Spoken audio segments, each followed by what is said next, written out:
commence toujours par me faire un café gravier de Pro Gamer. Je prends ma petite dosette, je récupère mon petit filtre, ensuite je viens mettre le filtre dans la machine à expresso. Enculez vos forcés. Morning routine. Le délicieux goût du café gravier pour se réveiller en pleine forme. Et avec mon petit café gravier, je me sers un verre d'eau et du citron. J'en ai rien à foutre du citron, c'est juste que l'eau est dégueulasse là où j'habite. C'est la fin de ma morning routine. Et je finis ma morning routine en démarrant mon PC et mon tapis de Pro Gamer.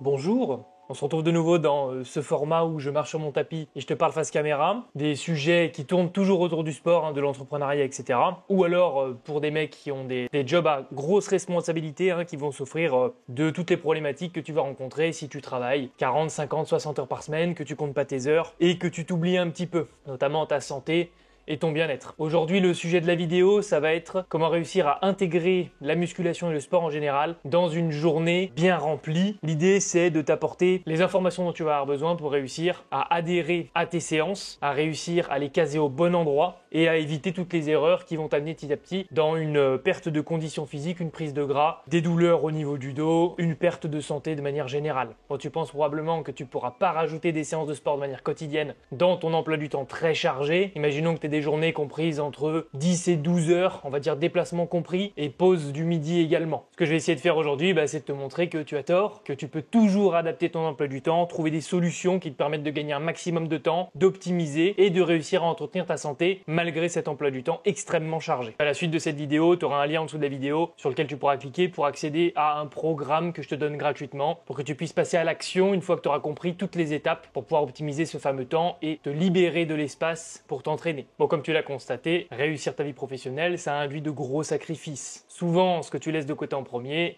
c'est ton hygiène de vie et ta santé, donc ta pratique du sport, te coucher tôt, dormir, manger correctement, prendre du temps pour toi. En gros, tu as délibérément laissé de côté ta santé, ta condition physique. Je suis presque sûr qu'avant d'accepter ce job qui te faisait rêver ou de lancer cette activité qui te passionnait, tu pratiquais une activité physique. Puis tu as petit à petit alloué de plus en plus de temps à ton travail et de moins en moins de temps à ton activité physique. Je te le dis tout de suite, laisser dépérir ton corps, c'est la pire stratégie que tu puisses adopter. Et oui, parce que la sédentarité et la surcharge de stress que tu vas t'imposer dans ton travail vont avoir de grosses répercussions au niveau de ta santé mentale et de ta santé physique. Je t'ai déjà fait cette liste non exhaustive dans le dernier vlog, je vais te la refaire. Il vaut mieux marquer le coup 2 fois. On a donc prise de poids, perte de masse musculaire, problème cardiaque, douleur articulaire et lombaire, résistance à l'insuline, diabète de type 2, problème de digestion, fragilité osseuse, fatigue chronique, trouble du sommeil, affaiblissement du sommeil immunitaire, dépression, anxiété, baisse de l'humeur, isolement social, baisse de confiance en soi, burn-out, diminution de la concentration, irritabilité et perte de motivation. Cette liste est non exhaustive et pourtant un seul de ces facteurs peut grandement impacter ta santé et donc ta capacité à être efficace dans ton travail. Toutes ces heures allouées à ton travail en plus pensant augmenter ta rentabilité sont gâchées par un arrêt maladie et voilà, c'est le serpent qui se mord la queue. Je te le dis d'avance, mais si tu passes ton temps à travailler, que tu n'as aucune activité physique et que tu es sédentaire, tu souffres probablement déjà au moins 2 des facteurs que je t'ai énoncés plus tôt et si c'est pas le cas, ça va pas tarder.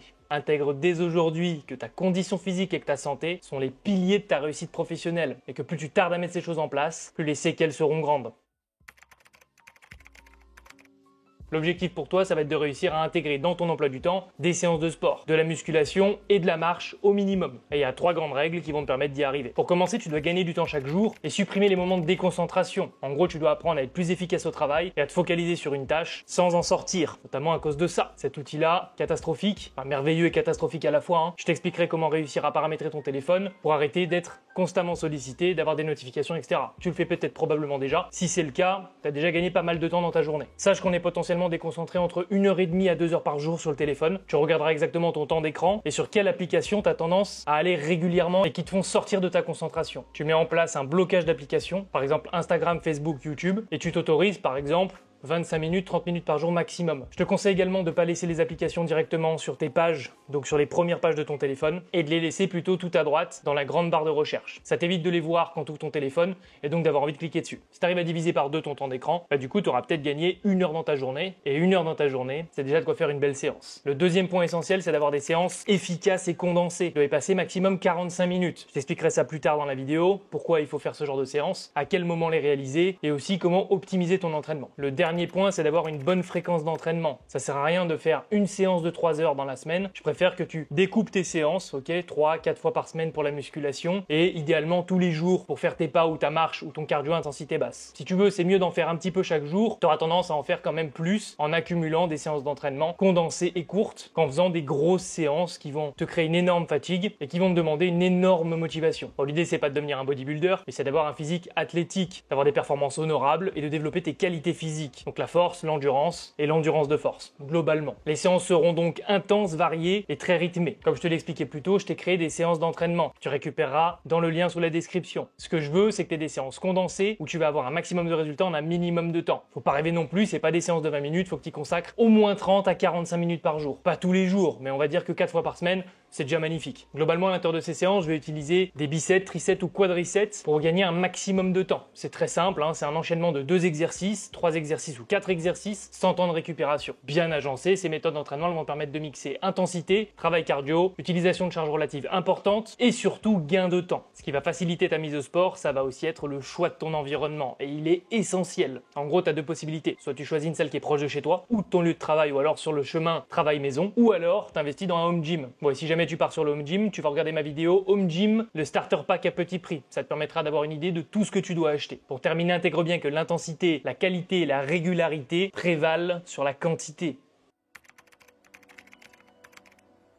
Bon, maintenant, il faut passer au concret. Tu vas devoir planifier tes entraînements et optimiser ton agenda pour pouvoir t'entraîner et ne rater aucune séance. Tu dois choisir tes créneaux d'entraînement et globalement, tu as 3 solutions. Quand tu as une vie très active, c'est soit très tôt le matin avant ton job, soit entre midi et 2 à la pause, soit le soir en rentrant. Ça, c'est propre à chacun, mais moi, ce que je te conseille, c'est de choisir le moment où tu es le plus frais mentalement. Souvent, ça va être le matin ou à la pause entre midi et 2. Le soir, ça va être plus compliqué parce que tu vas avoir toute ta journée dans les pattes et il suffit que tu aies eu des mauvaises nouvelles ou une journée de merde pour te démotiver et te dire putain, j'ai pas l'énergie ce soir, la flemme, je vais pas m'entraîner.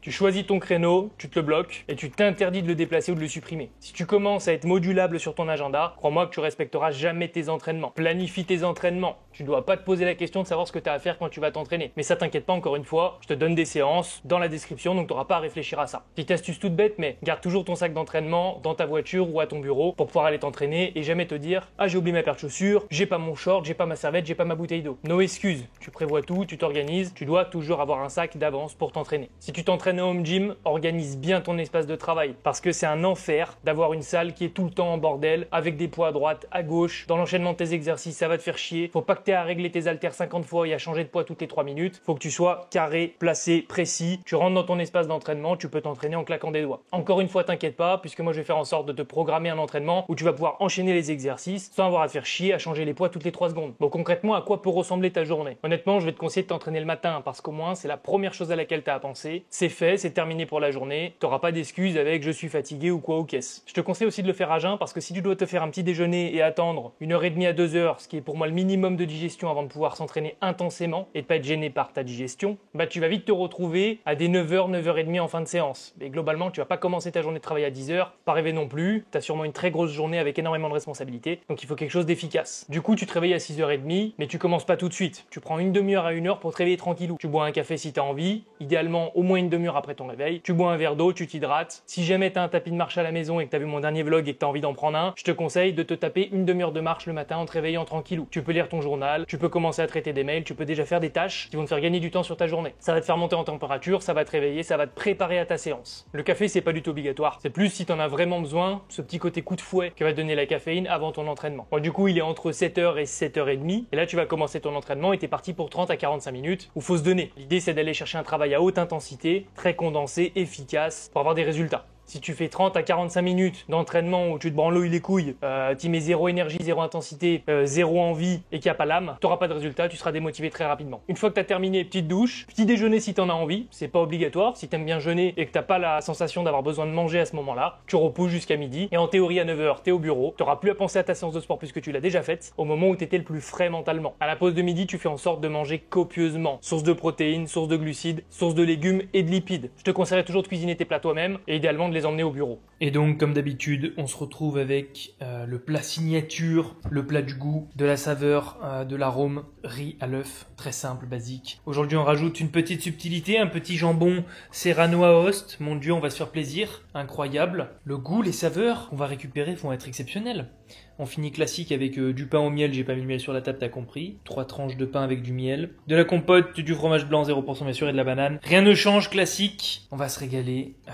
Ça c'est vraiment un plat de pro gamer. Vraiment le fuel quoi, le fuel. Remets le fuel dans ton assiette. Allez, gros bisous, bon appétit. Une fois que tu as fait ton repas, le top du top, c'est d'aller marcher 15 à 20 minutes, si jamais tu peux, par exemple, pour aller chercher ton café. Mais bon, si tu as 1 heure de pause et que tu manges en 30-45 minutes, il te reste 15 minutes pour pouvoir te balader, marcher un petit peu, améliorer ta digestion et te mettre en mouvement. En toute logique, à 13h, tu es de retour au boulot et tu vas pouvoir enchaîner jusqu'au soir, bien focus dans ton activité. On en arrive à la fin de journée, globalement, c'est le retour maison. Idéalement, tu le fais à pied, ça c'est dans le top du top, c'est-à-dire que tu n'as pas besoin de prendre ta voiture pour aller à ton boulot et dans ce cas-là, tu vas avoir beaucoup de NEAT, beaucoup de pas, sans avoir besoin de rajouter du temps le soir en rentrant chez toi. Malheureusement, si c'est pas possible et que tu es obligé de te déplacer avec ta voiture, ce que je te conseille vraiment, c'est d'investir dans un petit tapis de marche à la maison. Parce que comme ça, le matin, quand tu te lèves, ça te met en route, tu te réchauffes doucement pour pouvoir te préparer à ta séance et tu vas déjà faire potentiellement une demi-heure de marche sans le sentir passer. Et le soir en rentrant, si jamais malheureusement, encore une fois, tu peux pas marcher pour rentrer de ton boulot, et tu te remets sur ton petit tapis, tu fais une petite tâche, je sais pas, de la lecture, tu te mets une petite série, un truc qui te détend et tu peux rajouter facilement 1 heure de marche. Et donc, tu te retrouves sans avoir forcé à 1h30, voire 1h45 avec la petite marche après ton repas du midi pour digérer, auquel tu as additionné ta séance de 30 à 45 minutes du matin. Et là, très facilement, tu te retrouves à avoir en fait une activité physique qui devient très importante, quotidienne. Si jamais tu es capable de faire ça tous les matins ou presque, c'est parfait. Même si je te conseille de faire plutôt 4 séances de musculation et par contre de garder bien tes pas et ta marche au moins 1h30 par jour, quotidiennement, 7 jours sur 7. Il y a une autre possibilité, c'est de t'entraîner entre midi et 2. Ça te permet quoi? Ça te permet forcément de décaler ton réveil, dormir un peu plus. Par contre, ce que je te conseille, c'est d'avoir un petit déjeuner copieux, un peu à l'anglaise avec du salé, des œufs, du bacon, une bonne source de glucides, enfin un truc vraiment généreux, copieux, qui va te donner de l'énergie pour aller t'entraîner entre midi et 2. Globalement, tu arrives au boulot à la même heure, on va dire à peu près à 9h, tu prends ta pause à midi et à midi, tu vas aller t'entraîner dans une salle à côté de ton boulot.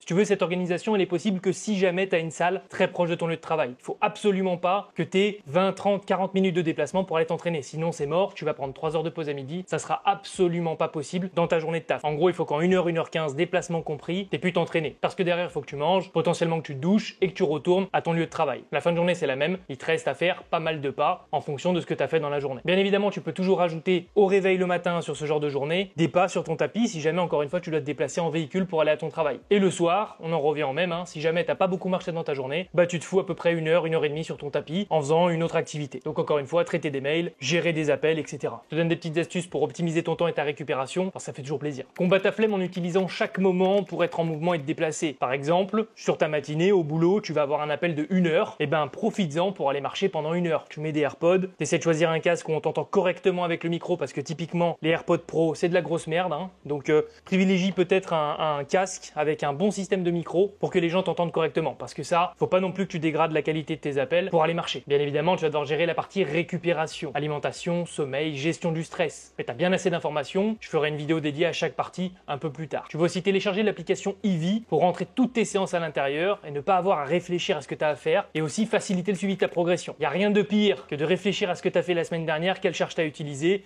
qu'est-ce que tu dois faire à l'instant T. Il faut que ça soit facile, efficace, j'ouvre une application, ok la semaine dernière j'ai fait ça, ok aujourd'hui j'ai à faire ça, boum boum boum, boum, boum, faut que ça enchaîne. Faciliter ton passage à l'action dès les premières semaines, c'est vraiment la clé de voûte pour garantir ton adhérence au protocole. Pour conclure, je te conseille de garder ces mots-clés en tête. Organisation, discipline, régularité et intensité et mouvement. Bien entendu, chaque emploi du temps présente ses problématiques, mais il est toujours possible d'adapter et d'optimiser pour prendre du temps pour soi. Maintenant, tu passes à l'action et tu commences par récupérer le programme que je t'offre dans la description. Tu remplis simplement un petit questionnaire en 2 minutes, ça me permettra de te recontacter si jamais tu es intéressé par mes services. Tu analyses ton emploi du temps et tu regardes comment tu vas pouvoir agencer toutes ces séances de sport. Tu achètes rapidement le matériel dont tu as besoin pour pouvoir t'entraîner à la maison, ou alors tu vas t'inscrire tout de suite dans cette salle qui a une petite distance de ton lieu de travail ou de ta maison. Pour finir, tu rentres les 4 séances que je t'ai données dans l'application Eevee et tu passes à l'action. Tu as maintenant un plan plus ou moins détaillé pour pouvoir te mettre au sport, malgré des journées très chargées de 10 à 12 heures de travail. Je te conseille vraiment d'investir dans ta santé et plus largement en toi, parce qu'au-delà de maintenir ton physique, ton mental et ta santé, ça va vraiment te permettre d'être plus performant au travail, plus efficace et d'améliorer ta rentabilité. J'espère que cette vidéo t'aura apporté des informations essentielles pour que tu passes à l'action et que tu te mettes enfin au sport et que tu prennes soin de toi. Si jamais t'es perdu et que tu as besoin d'un peu plus de conseils, de toute façon la marche à suivre c'est la même, tu récupères ta séance d'entraînement et tu remplis le questionnaire et si jamais t'es intéressé, je te recontacterai. Bien entendu, pense à t'abonner, à liker la vidéo et à me laisser un commentaire sur un sujet que je voudrais que je traite. Sur ce, je te dis gros bisous et à très vite.